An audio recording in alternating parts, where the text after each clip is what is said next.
It was exactly 80 years ago today that the Red Army marched through the gates, marched into the barracks behind me, and found what were some of the most devastating atrocities of the 20th century. Hundreds of bodies, but also 7,000 weary and weak survivors. Among those survivors, Miriam Ziegler. She's a 9-year-old girl, Canadian, now living in Toronto. She's coming back here today with the Prime Minister to take part in what is one of the most profound commemorations of the anniversary of the liberation of Auschwitz-Birkenau. This liberation and this anniversary even more touching now as the number of survivors gets progressively older, and this is one of the last few major anniversaries where there will be a significant number of survivors present. The Prime Minister, along with 2 Canadian survivors and the ambassador combating anti-Semitism, will be here for the events where they'll hear from other camp survivors throughout the day. There will be musical performances.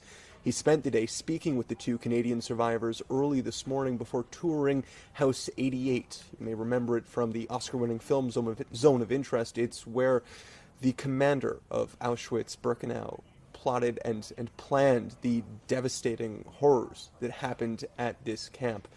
There are a number of other foreign dignitaries here as well. King Charles, the French President Emmanuel Macron, and the Ukrainian President Volodymyr Zelensky will be among those who are in attendance. There is media from around the world here to take in this incredibly significant event. It's part of a 3-day trip that the Prime Minister has made to Poland primarily to mark this International Holocaust Remembrance Day.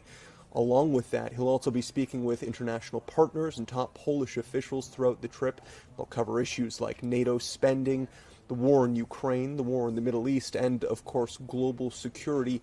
NATO spending will be a significant topic, as here in Poland, they're one of the countries most urging others to increase their NATO spend. Canada, one of the few countries in the group that doesn't have a plan to hit 2% that is fully costed.